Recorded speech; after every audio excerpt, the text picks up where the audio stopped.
जय श्री कृष्ण. वैशाली काळे या यूट्यूब चॅनलमध्ये आपलं सर्वांचं स्वागत आहे. आज मी बनवणार आहे पालकाची भाजी. आता इथे मी भाजी कढई टाकली होती इथून मिठाच्या पाण्यात शिजवायला. भाजी काय करायचं, आधी थोडी ना अर्धी शिजू द्यायची. अर्धी शिजत आली का नंतर ना मुगाची डाळ टाकायची त्याच्यामध्ये. मुगाची डाळ झाली शिजून. आता हे ना इथं घोटून घ्यायची. पालकाची भाजी अशी छान घोटायची. घोटून घेतली का त्याच्यानंतर ना मग मी आता ते लागणारे साहित्य इथं टाकले. बेसन, शेंगदाण्याचा कूट याच्यामध्ये टाकायचा आणि परत एकदा असं चांगलं हलवून घोटून घ्यायचं. शेंगदाण्याचा कूट आणि हे टाकले. पालकाची भाजी अशी करून बघा, खूप छान होती. अशी घोटून घ्यायची, अशी छान एकदम मस्त. आता ना हिवाळ्याचा ना भाजीपाला खूप छान येते बाजारामध्ये. पालकाची भाजी इतकी छान आली होती. एक जुडी असेल ना तर थोडा असा अर्धा कप ना मुगाची डाळ टाका. मी अर्धी जुडी घेतली होती. आता इथे मिरच्या घेतल्या आहे, इथं लसूण घेतला आहे, इथं मोहरी जिरे, इथं हिंग घेतलं आहे, इथं हळद घेतली.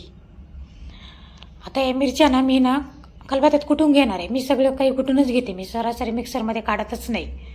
मिक्सरमध्ये मला आवडतच नाही काढायला. मी इथं कुटून घेतले. तुम्हाला जसं वाटेल तसं करून घेऊ शकता तुम्ही.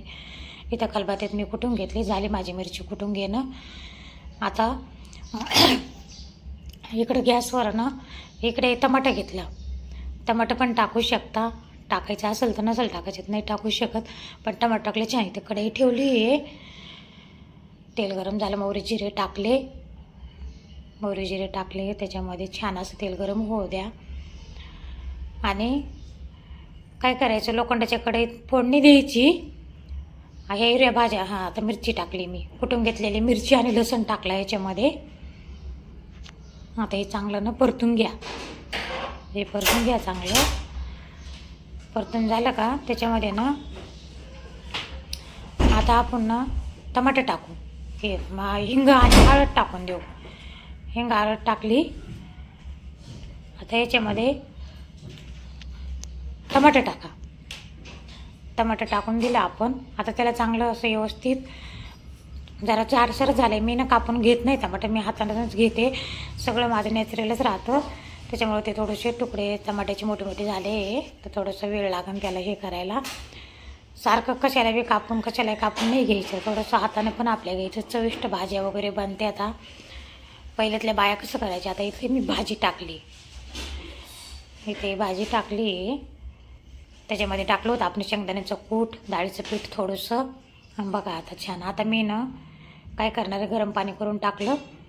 आता हे दुसऱ्या कढईत मी ओतून घेते. असं ओतून घ्यायचं कारण हिरवी भाजी आहे ना तर ती जास्त काळपट पडन. त्याच्यामुळं ना फोडणी त्याच्यात द्यायची आणि याच्यात ओतून घ्यायचं ना. आता हे ठेवलं शिजवायला. अशी पालकाची भाजी बनवा तुम्ही. खूप छान लागते. अशी पालकाची भाजी बनवून बघा. तुमच्या घरात जर जास्त माणसं असेल तर एक जोडी घेतली तरी त्याच्यामध्ये ना अर्धा कप मुगाची डाळ टाकायची, थोडंसं शेंगदाण्याचं कूट टाकायचं, थोडंसं ते डाळीचं पीठ टाकायचं, मोहरी जिरं हिंग हिरवी मिरची लसूण हे असं कुटून घ्यायचं आणि अशी भाजी करायची. खूप छान भाजी लागते. अशी करून बघा तुम्ही एकदा. खायला इतकी टेस्ट लागते पालकाची भाजी. अशी करा. करून बघा एकदा. सबस्क्राईब करा. माझं चॅनल आवडला असेल तर लाईक करा, शेअर करा, कमेंट करा.